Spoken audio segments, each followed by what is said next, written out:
Hello dear students, so today we will learn about conditions for stereo interference pattern. I am VS Modak. So in last few lectures you must have studied about interference pattern क्या होता है, constructive और destructive interference क्या होता है, double slit experiment क्या होता है, ये सभी चीज़ें आपने अच्छे से देख चुके होंगे आप. So just revise. Interference means क्या, दो वेव्स का मिलना होता है, that is called as interference. तो इंटरफेरेंस एक्चुअली फिजिक्स की लैंग्वेज में अगर बोला जाए तो किसी भी पार्टिकल को अगर कंसिडर करें, सो दोनों वेव्स का जो कुछ यहाँ पर डिस्प्लेसमेंट होगा, so that is the sum called as the interference. Means suppose आपको एक मैं पार्टिकल दिखाऊंगी. Suppose this is the particle, okay, this is P particle, और यहाँ से वेव आ चुकी यहाँ तक, यहाँ से वेव आ चुकी यहाँ तक. तो ये दोनों वेव्स के कारण पी पार्टिकल डिस्टर्ब हो गया है. ओके, सो इसका जो डिस्प्लेसमेंट है, resultant displacement, that is given by y1 plus y2. इसका मतलब क्या है, पी पार्टिकल का फर्स्ट वेव से, मतलब y1 वेव से या फिर फर्स्ट वेव से जो कुछ डिस्प्लेसमेंट हुआ और सेकेंड वेव की वजह से जो कुछ डिस्प्लेसमेंट हुआ, so that is the sum called as resultant displacement. उसे हम कहते हैं इंटरफेरेंस. या फिर सिंपल लैंग्वेज में अगर कहा जाए तो फर्स्ट वेव जो चल रही है उसकी वजह से पार्टिकल पी तक आने के बाद पी डिस्टर्ब हो गई है, पी पार्टिकल, और वो कुछ ऑसिलेट करेगा या फिर वाइब्रेट करेगा. ओके, उसका भी कुछ डिस्प्लेसमेंट होगा. और सेकेंड वेव की वजह से भी पी पार्टिकल का डिस्प्लेसमेंट होगा. इंडिविजुअली दोनों वेव्स की वजह से जो भी डिस्प्लेसमेंट होगा उसका addition, that is called as the resultant displacement, और वो हमें मिलता है इंटरफेरेंस में. सो आपको यहाँ पर पिक्चर में दिखाई दे रहे होंगे दो बॉल्स है, दोनों सोर्स है वेव्स के. ओके, वाटर वेव्स क्रिएट हो रही है, पानी में आपको लहरें दिखाई दे रही है, और दोनों सोर्सेस की वजह से वो एक दूसरे में इंटरफेयर कर रही है. मतलब हम कहते हैं दोनों के जो वेव्स निकल रहे हैं वो सुपरपोज हो रहे हैं या फिर ओवरलैप हो रहे हैं, तो उसकी वजह से एक पैटर्न आपको दूसरे पिक्चर में दिखाई दे रहा है. So same condition happens in light interference also.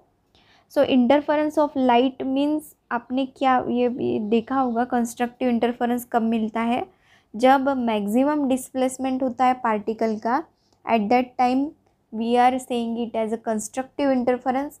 और मिनिमम या फिर ज़ीरो डिस्प्लेसमेंट मिलता है तब हम उसे कहते हैं डिस्ट्रक्टिव इंटरफेरेंस. ओके, ये पैटर्न आपने देख चुके होंगे. फिर उसके बाद आपने स्टेडी इंटरफेरेंस मीन्स क्या, ये नहीं पढ़ा होगा. Steady means the interference pattern in which intensity of light at any given point remains constant is called as a steady or stationary interference pattern.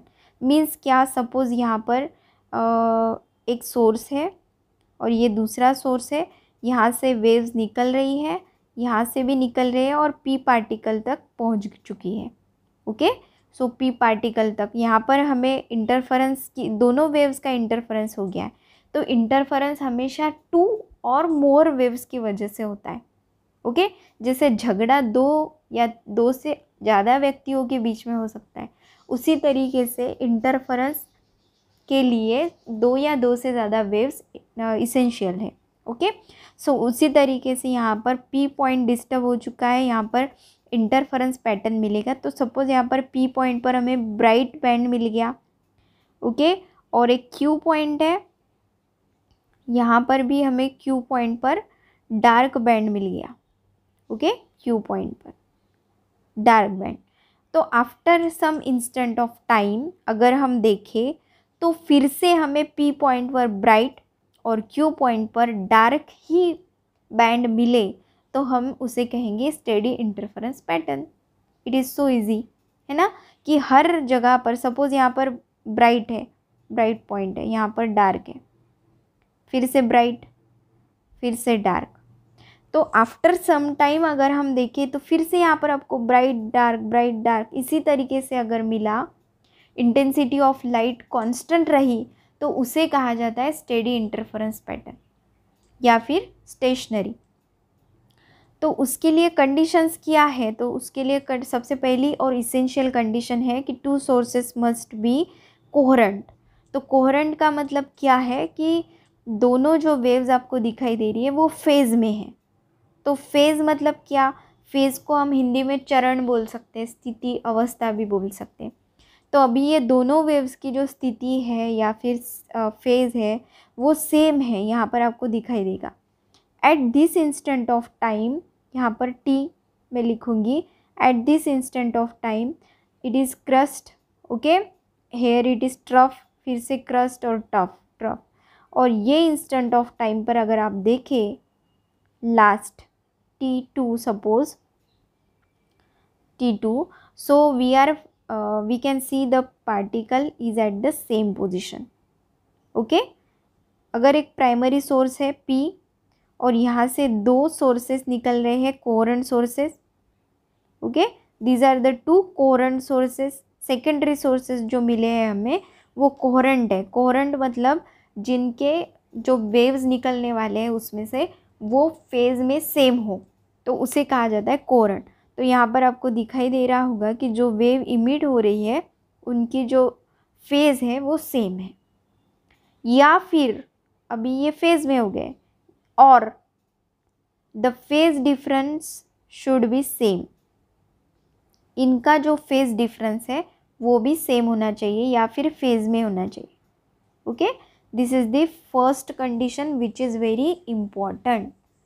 और अगर ये कोहेरेंट नहीं रहे तो क्या होगा, अगर कोहेरेंट नहीं है तो इंटरफेरेंस पैटर्न जो हमें मिलेगा वो एकदम डिस्टिंक्ट या फिर ब्राइट डार्क ऐसे हम डिस्टिंक्ट नहीं कर पाएंगे पॉइंट्स को।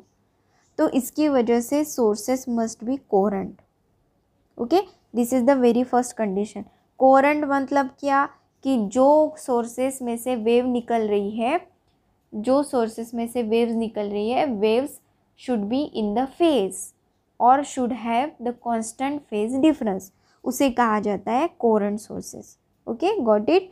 The next point is two sources of light must be monochromatic. तो हमें वर्ड्स के मीनिंग समझ लेने हैं। Mono means one and chromatic means one wavelength, okay. तो हमें पता है कि chroma means light, chroma means colour, okay. तो हर कलर का अलग अलग वेवलेंथ होता है, जैसे रेड, ग्रीन, येलो, सबकी अलग अलग वेवलेंथ होती है। तो हमें मोनो मीन्स वन वेवलेंथ वाला जो लाइट है वो चाहिए। Why we want this monochromatic light, अगर मोनोक्रोमेटिक है, जो आपको इक्वेशन पता है W is equal to lambda D upon D, ये इक्वेशन आपने देखा होगा। तो W क्या है, fringe width. What is W, fringe width. और ये जो लैम्बडा है वो है वेवलेंथ। और अगर सिंगल वेवलेंथ का के वेव है दोनों, तो जो विड्थ मिलेगी हमें वो डिस्टिंक्ट मिलेगी, okay. That's why we are using having single wavelength. तो यहाँ पर आपको दिखाई दे रहा होगा कि ये जो W है विड्थ, फ्रिंज विड्थ, ये किस पर डिपेंड है, वेवलेंथ पर डिपेंड है। It is depend upon wavelength. तो इसका मतलब है अगर हम अलग अलग सोर्सेस यूज़ करेंगे जिसमें अलग अलग वेवलेंथ्स है तो जो पैटर्न मिलेगा वो भी कलरफुल होगा, है ना। मतलब कोइंसाइडिंग होती है जो वेवलेंथ्स हमें मिलेगी, तो different colours are not coincident, okay. Fringes of different colours are not coincident. The resultant pattern will be contained colored and overlapping bands। Overlap करेंगे एक दूसरे पर तो हमें पता ही नहीं चलेगा, okay. So which is the bright band and which is the dark band. So that's why we should use monochromatic light, okay. So next thing is the two interfering waves must have the same amplitude. अभी आपको एक equation में बताती हूँ जो सबको पता होगा शायद। I is equal to 2 π f² a² ρv। तो इसमें 2 π तो कांस्टेंट है, मीन्स I मीन्स इंटेंसिटी, तो इंटेंसिटी किस पर डिपेंड करती है? फ्रीक्वेंसी, एम्पलीट्यूड, डेंसिटी और वेलोसिटी तो सेम ही है। क्यों सेम है? क्योंकि हमें पता है कि दोनों जो सोर्सेस हैं, जो वेव निकल रही है वो सेम मीडियम में है। तो सेम मीडियम में है तो मीडियम की डेंसिटी सेम रहेगी और उसी वजह से वेलोसिटी भी सेम रहेगी। Okay, so that's why we can say that कि जो इंटेंसिटी है वो डायरेक्टली डिपेंड करती है एम्पलीट्यूड से।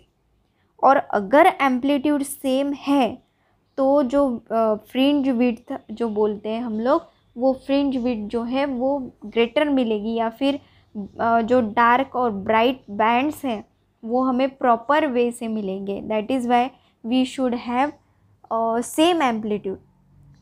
The two interfering waves must have same amplitude.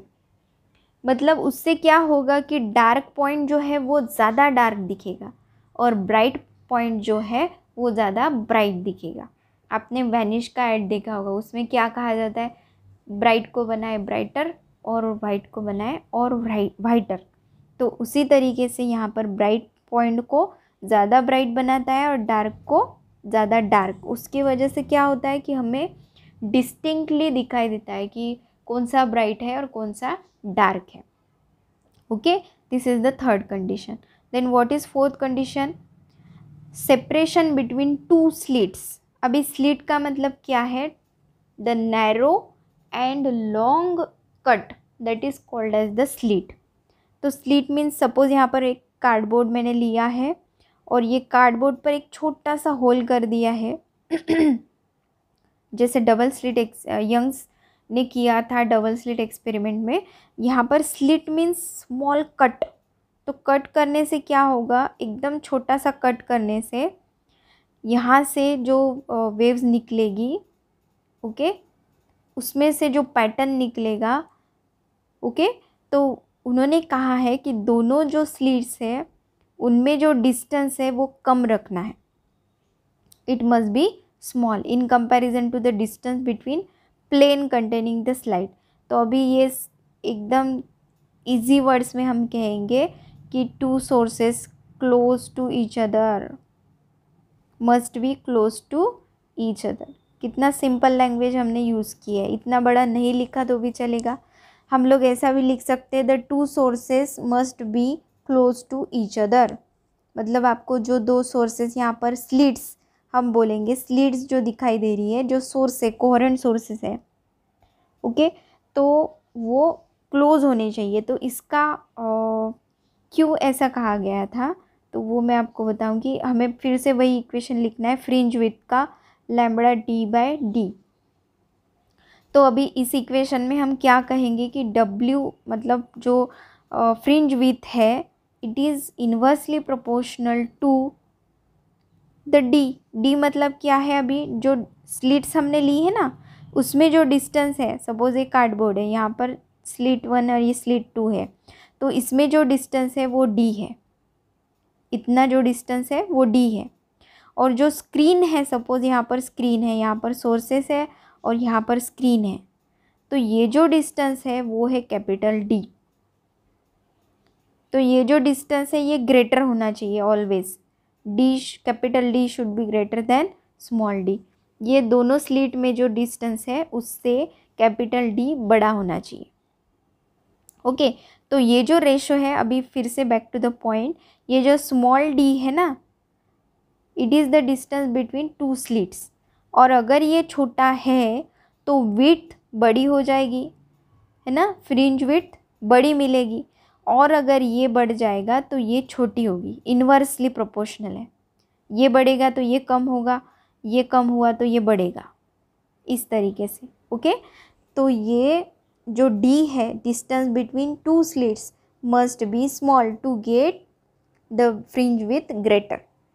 बड़ी मिला जो फ्रिंज विथ जो है वो बड़ी मिलने के लिए हमें क्या करना पड़ेगा? जो D है, डिस्टेंस है दोनों स्लिट्स में, वो कम रखना पड़ेगा। Okay, next point, the two slit should be narrow. Very simple thing. जो स्लिट्स हम रख रहे हैं या कट लगा रहे हैं, दोनों कार्डबोर्ड, सपोज यहाँ पर कार्डबोर्ड है, यहाँ पर जो कट लगा रहे हैं वो नैरो होना चाहिए, बहुत बड़ा नहीं रखना है. Okay, this hole should not be so much big, it should be small, narrow, छोटा सा होना चाहिए. क्यों? क्योंकि अगर यहाँ पर हमने बड़ा रख दिया तो बहुत ज़्यादा वेव्स यहाँ पर इंटरफियर करेंगी और एक दूसरे से ही यहाँ पर इंटरफेरेंस हो जाएगा, है ना.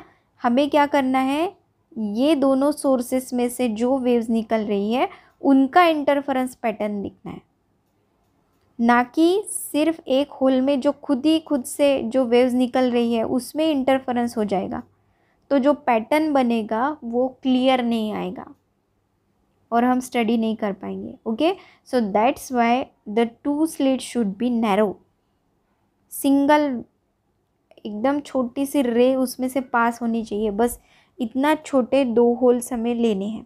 Okay, then 6.2 2 waves should be in the same state of polarization. अभी इसमें एक ही बात ध्यान में रखना है कि 2 waves should be in the, जो निकल रही है वेव्स वो सेम डायरेक्शन में होगी. Okay, this is necessary only if polarized light is use for the experiment. ये कब होगा? जब पोलराइज लाइट यूज़ किया जाएगा. ओके, इसमें ज़्यादा एक्सप्लेनेशन का कोई चांस नहीं है. The 2 waves should be in the same direction, ये एक बात आपको ध्यान में रखनी है. So this is all about how to get the steady interference pattern. 6 points हमने देखे हैं. तो सबसे पहला पॉइंट क्या है? The 2 sources of light should be coherent होने चाहिए. दूसरी बात है 2 sources of light must be monochromatic, single wavelength के होने चाहिए. उसके बाद तीसरा पॉइंट है 2 interfering waves must have the same amplitude. Amplitude जो है वो सेम होना चाहिए दोनों वेव्स का. क्यों? क्योंकि जो एम्पलीट्यूड है वो इंटेंसिटी से डायरेक्टली प्रोपोर्शनल है.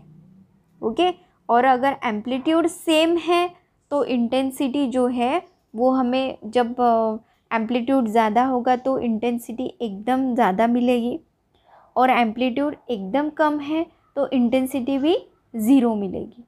मतलब डार्क पॉइंट डार्क दिखेगा और ब्राइट पॉइंट ब्राइटर दिखेगा. इसकी वजह से हमें एम्पलीट्यूड छोटा रखना है, सेम एम्पलीट्यूड. फिर चौथी बात क्या है? द सेपरेशन बिटवीन 2 स्लिट्स, मतलब जो पॉइंट्स स्लिट कट्स लगाए हमने, जो स्लिट्स है दोनों स्लिट्स में जो डिफरेंस है, डिस्टेंस है वो छोटा रखना है. Okay, because we know that कि फ्रिंज विड्थ जो होती है वो इन्वर्सली प्रोपोर्शनल है डिस्टेंस बिटवीन स्लिट्स से. अगर distance between 2 slits is greater than we are getting the small fringe width, और ये डिस्टेंस अगर कम है तो हमें फ्रिंज विड्थ बड़ी मिलेगी, इस तरीके से. Then 5th point we have seen the 2 slit should be narrow. 2 slits जो हमने लगाए हैं यहाँ पर वो कैसे होने चाहिए? नैरो. क्यों? क्योंकि इंटरफेरेंस एक दूसरे में ही होने से क्या होगा? ब्लरी पैटर्न हमें मिलेगा. Interference pattern will be blur, अस्पष्ट, है ना, अच्छे से नहीं दिखाई देगा, ब्लर दिखाई देगा. So that is why 2 slit should be narrow. और लास्ट पॉइंट है the 2 waves should be in the same state of polarization, या फिर सेम डायरेक्शन में होने चाहिए. ये सभी 6 कंडीशंस ध्यान में रखना है, इम्पॉर्टेंट है in the point of view of board examination. 3 mark के लिए या फिर 2 मार्क के लिए ज़रूर आ सकते हैं. Okay, thank you very much.